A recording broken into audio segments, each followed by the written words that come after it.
우리가 또 이어서 살펴볼 것은 중재와 소송인데, 중재는 우리가 뭐 수업의 이름이기도 하고 가장 많이 살펴볼 내용들이 많기 때문에 여기서는 그냥 정의만 내리고 넘어가겠습니다. 중재의 세부적인 절차라든지 제도라든지 뭐 중재 기관에 대한 부분, 중재인에 대한 부분은 우리가 수업을 하면서 계속 설명하고 학습해야 되는 내용이기 때문에 중재에 대한 어떤 사전적인 정의만을 내리고 갈 텐데, 중재는 기본적으로 당사자 간의 합의, 보통 이제 중재 계약이나 중재 조항에 따라서 정해지는데, 사법, 여기서 말하는 사법은 사인과 사인 간에 이루어지는 법률 관계를 말합니다.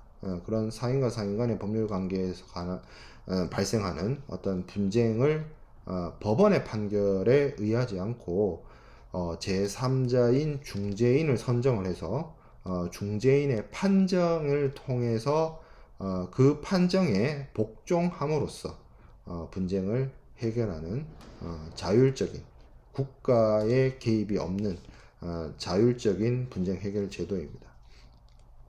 반대로 소송은 국가가 개입을 하죠. 국가기관인 법원의 판정에 의해서 분쟁을 해결하는 최종적인 분쟁 해결 방법이 소송이고, 소송은 뭐 법원에서 해결을 하는 건데, 이 소송이 가지고 있는 문제가 뭐냐면, 각국의 다 주권 있는 국가들은 법원을 가지고 있습니다. 이 뭐 여러 가지 의미가 있지만, 국가가 주권을 가진다, 그 국가가 국가로서 존재한다는 거에는 기본적으로 영토, 국민, 주권이 있죠. 근데 이 영토가 있고 국민이 있고 주권이 있는 이 국가들은 다 각각의 사법권이 있고, 그 각국의 사법권의 영역에 있어서 다른 나라가 개입하거나 관여할 여지는 전혀 없습니다. 한국의 법원의 판단에 대해서 중국 법원이 개입을 하거나, 미국 법원의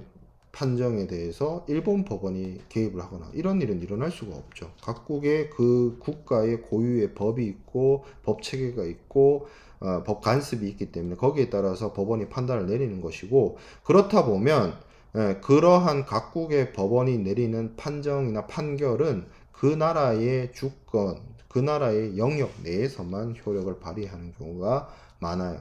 근데 무역거래라고 하는 거는 한 나라 안에서만 이루어지는 것이 아니죠. 서로 다른 나라 사람 사이에서 이루어지는 국제거래이기 때문에 이 무역거래에서 발생되는 어떤 분쟁을 소송으로 해결하는 것이 쉽지 않습니다. 왜냐하면 한 나라의 재판 판결에 대한 어떤 권한 또는 효력이 상대방 국가에 영향을 미치기가 어렵기 때문입니다.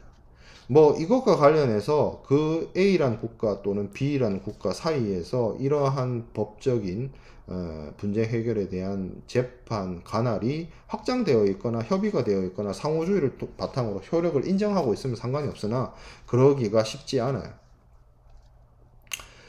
그래서 소송을 통해서 겨우 승리를 했다 하더라도 상대방 국가의 법원에서 효력을 인정받지 못한다거나 하는 문제가 생겨날 여지가 충분히 존재합니다.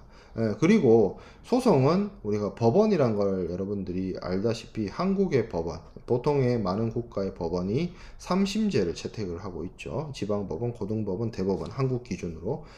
그러다 보니까 3번의 재판을 진행을 하는데, 물론 뭐 대법원까지 가는 일은 잘 없기도 하고, 대법원에까지 가서는 실제 재판 내용의 실질을 다투기보다는 어떤 법적인 절차나 뭐 요건이나 이런 것들을 다투는데 국한되기도 하지만, 소송은 기본적으로 그렇기 때문에 시간과 비용을 굉장히 많이 잡아먹게 되게 됩니다. 무역 거래를 하는 사람들은 다 기업이거나 뭐 개인 자격으로 사업을 하는 사업가들이기 때문에, 뭐 경우에 따라서는 2년, 뭐 아무리 짧아도 몇 개월 이상 걸리는 이러한 어떤 소송전에 자신의 시간과 비용을 많이 투자하는 것이 결코 바람직하지 않아요. 그렇기 때문에 무역 분쟁이 발생했을 때 소송으로 분쟁을 해결하기보다는 중재와 같은 대체적인 분쟁 해결 제도로 문제를 해결 하는 것이 좋습니다.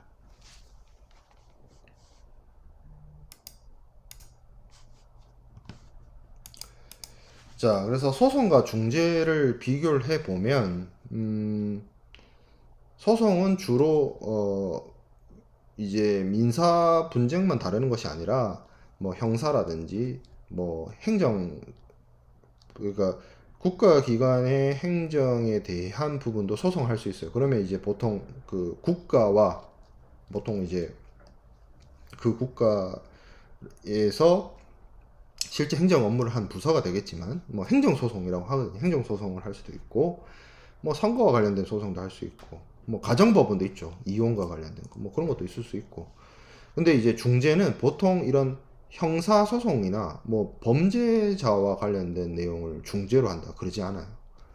어, 뭐 정부의 행정 처리로 인해서 피해를 봤다, 그거를 중재로 다투지 않아요. 그런 건 다 소송으로 하는 거죠. 중재는 기본적으로 민사소송, 민사상의 분쟁을, 특히 이제 사인과 사인 간의 분쟁을 해결하는 것이 중재의 대상이 되는 것이고요.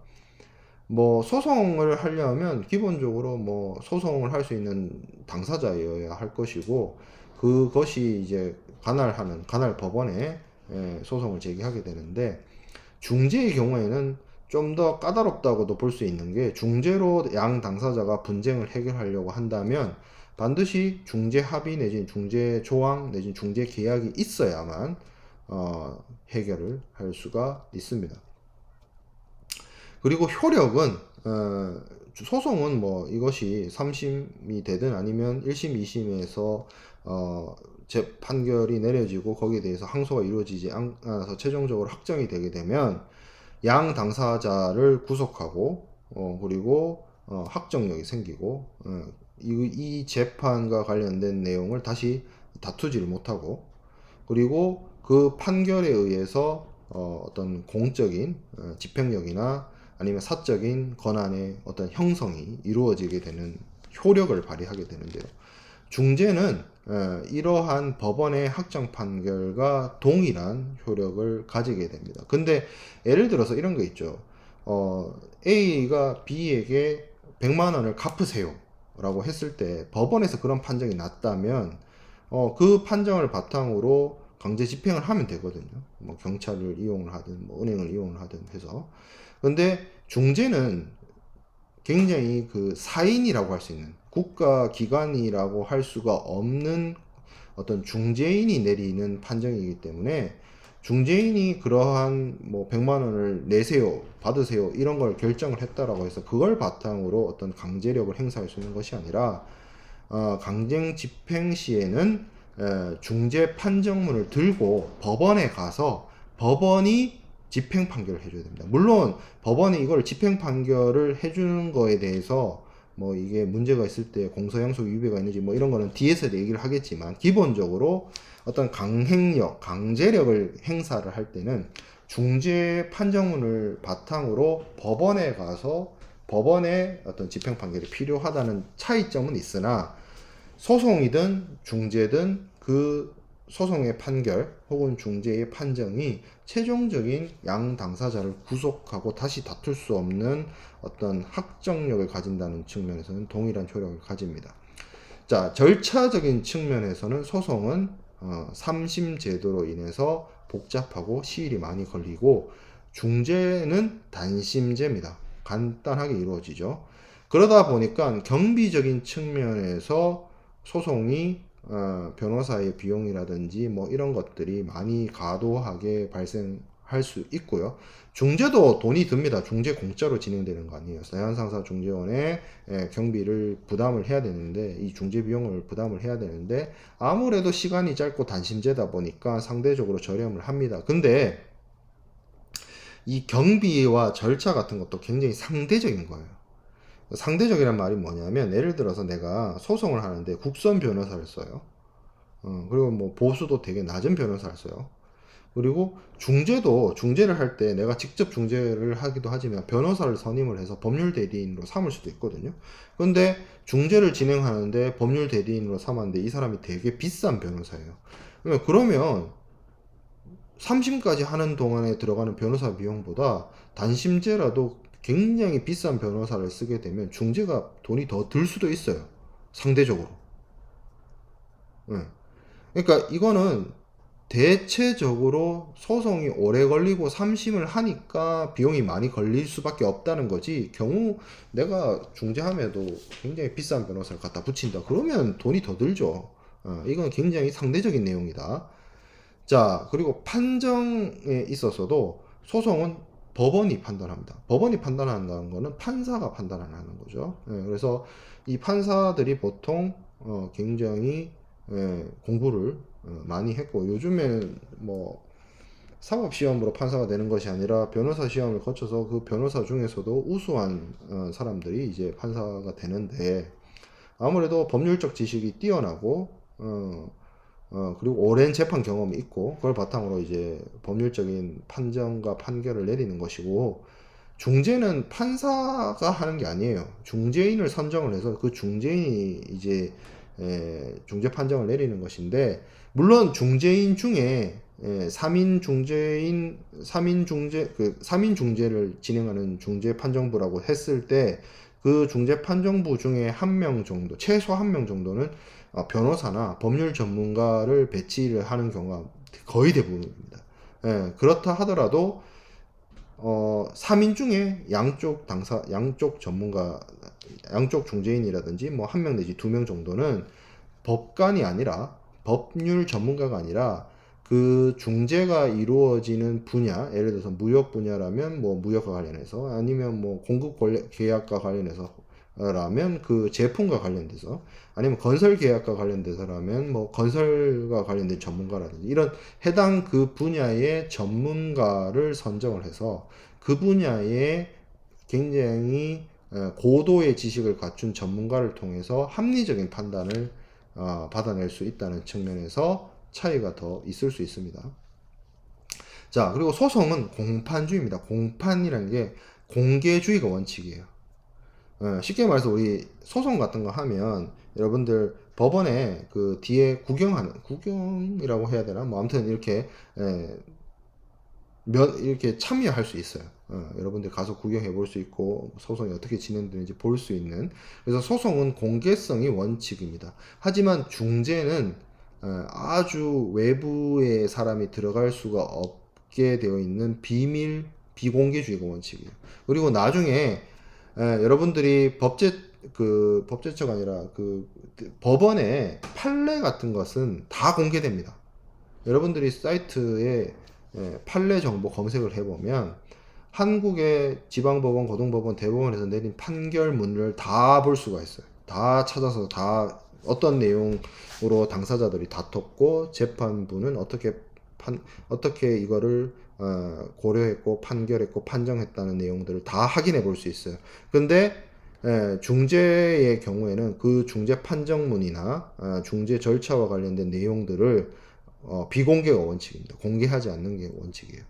그래서 기업의 어떤 정보나 기업의 비밀들을 보호받고자 하는 사람은 중재 판정이 훨씬 더 매력 있는 해결 방안이 될 수 있습니다. 자, 그 다음에 우리가 살펴보게 될 것은 온라인 ADR이라고 합니다. 이 ADR이란 거는 뭐 다시 여러 번 이야기가 되겠지만, 대체적 분쟁 해결 제도를 Alternative Dispute Resolution 이렇게 얘기를 해서 대체적 분쟁 해결 제도를 말합니다.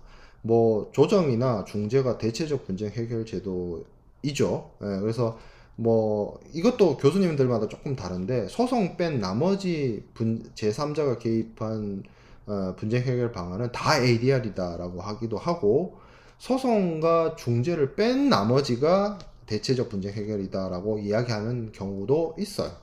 근데 소송을 제외한 분쟁 해결 방안들이 다 ADR이라고 보는 게 대체적이에요.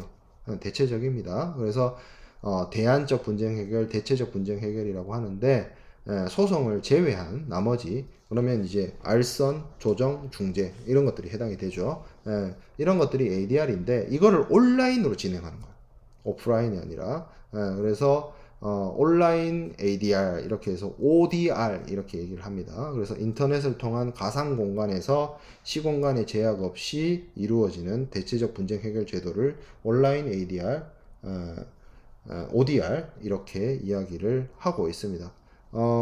이러한 온라인 ADR의 특징은 아무래도 신속하게 온라인으로 진행되기 때문에 뭐 어떤 물리적 거리감이 없이 신속하게 해결을 할 수 있고, 인터넷을 통해서 언제 어디서든 접속 가능해서 자유롭게 진행을 할 수가 있고, 아무래도 시간과 장소가 픽스되는 것이 아니고 유연하고 어떤 융통성을 발휘할 수 있는 여지가 있기 때문에 아무래도 당사자들이 유연하게 대처할 수 있는, 그리고 사실 실질적으로 분쟁과 관련해서 이 코로나19 때문에 수업도 우리가 이렇게 대면으로 못하고 비대면으로 진행을 하고 있는 것처럼 실제 상사 중재도 뭐 마스크를 끼고 뭐 하기도 합니다만 이런 웨비나 웹과 세미나를 합친 웨비나라고 하거든요, 요새. 줌을 이용하거나 이런 방식들이 좀 확산되고 있어요. 향후 더 확산될 것 같습니다. 그러니까 실제 이게 대한상사중재원의 ODR 기구가 아니라, ODR을 전문적으로 취급하는 기구가 아니라 대한상사중재원도 이런 어떤 온라인 형식의 중재 절차 진행과 관련해서 이야기가 나오는 걸 봤을 때 향후 이런 부분들이 더 확산되거나 확대될 것으로 판단이 됩니다.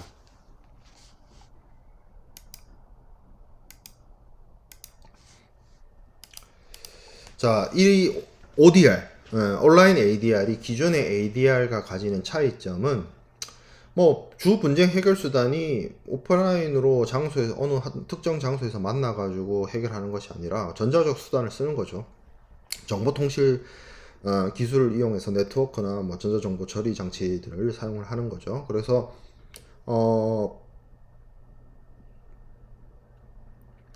뭐 어떻게 보면 뭐 요즘 코로나 시대에 더 적합하다고 볼 수 있죠. 연결된 컴퓨터만 있으면 내가 집에서 이 온라인 ADR에 참여할 수 있기 때문이죠.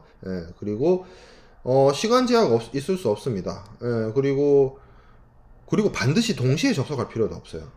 그러니까 이게 심리 절차라는 게 물론 상대방이 어떻게 진술하는지를 들어야 될 필요성은 있지만 보통 그런 내용들은 다 진술서에 나오거든요.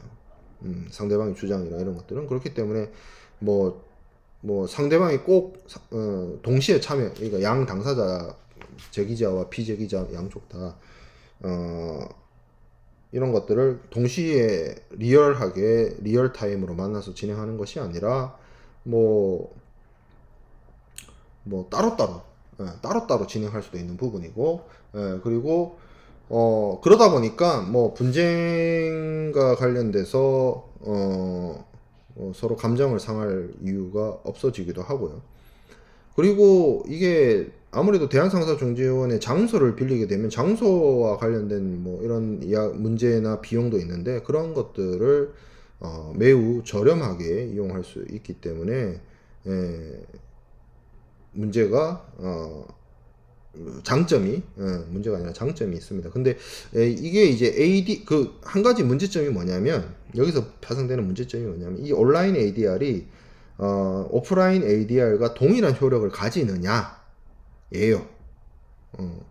근데 대체적으로 이 온라인으로 진행되는, 만약에 이제 대한상사중재원이 실제 중재를 진행을 했을 때 그 어떤 수단이나 진행을 온라인으로 했을 때 그것이 인정이 되느냐의 문제인데, 대체적으로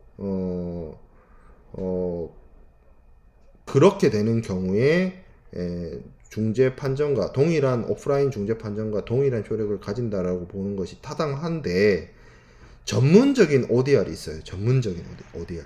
그러니까 대한상사중재원에서 진행하는 그런 우리가 중재법에 의한 중재 계약이나 중재 절차와 관련된 합의에 따라서 진행되는 정상적인 국제 상사 중재가 아니라 뭐 별도의 다르게 진행되는 개별적인 ODR 같은 경우에는 경우에 따라서 이 효력과 관련된 이슈나 분쟁이 있을 수도 있습니다. 자, 그러면 그러한 어떤 상사중재, 대한상사중재원에서 진행하는 상사중재가 아닌, 혹은 국제적인 상사중재가 아닌 온라인 ADR이 진행되는 그들만의 ODR, 오리지널한 ODR은 뭐가 있는지를 좀 살펴볼게요. 주로 이 온라인 ADR 같은 경우에는 지적재산권이라든지 아니면 전자상거래와 관련된 내용이라든지 뭐 그리고 사이버 공간에서 발생되는 여러 가지 분쟁이라든지 그리고 뭐 경우에 따라서는 국제 무역과 관련된 우리가 현실 세계에서 발생되는 오프라인 상사 중재와 동일한 그런 것들이 온라인의 공간으로 넘어와 가지고 진행되어질 수 있습니다. 그러니까 대한상사중재원이 상사중재를 온라인으로 진행하면 이게 여기 지금 세 번째 거가 되는 거죠. 그렇지 않은 나머지 첫 번째, 두 번째, 네 번째 것들은 대한상사중재원에서 할 수도 있지만 이것을 다루는 별도의 기관이나 기구가 있기도 합니다. 뒤에서 얘기하겠지만 해외에 대표적인 분쟁과 관련된 기관은 여기 나와 있는 것처럼 웹 메디에이트라든지 스퀘어 트레이드라든지 아이 코트 하우스라든지 이런 중재 온라인 국제 중재를 제공하고 있는 이런 서비스를 하는 기관이 있고요. 전통적인 중재와 관련된 분쟁 해결 기구인 미국 중재협회 AAA가 제공하는 온라인 ADR 서비스라든지 이런 것들이 존재합니다.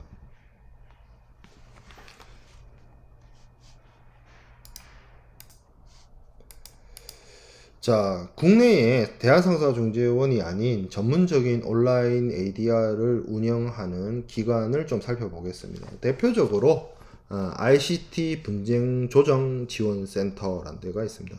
여기 지금 제가 URL을 적어놨는데 잠깐 들어가 보면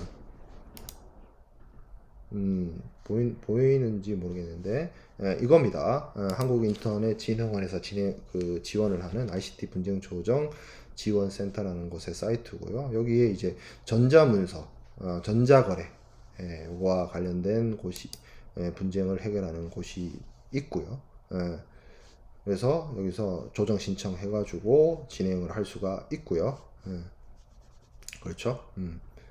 그리고 인터넷 URL과 관련된 분쟁이 발생했을 때 해결하는 곳. 그리고 온라인 광고와 관련된 분쟁을 해결하는 곳. 그리고 정보 보호라든지 뭐 이런 것과 관련된 분쟁이 발생했을 때 해결하는 곳. 이런 것들이 ICT 분쟁 조정 지원 센터가 있습니다.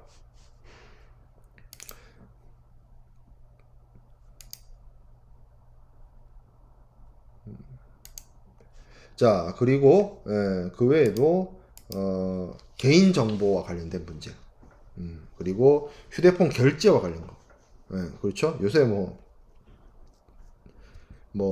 확률성 게임 뭐 이런 거와 관련돼 가지고 분쟁이 많이 있죠.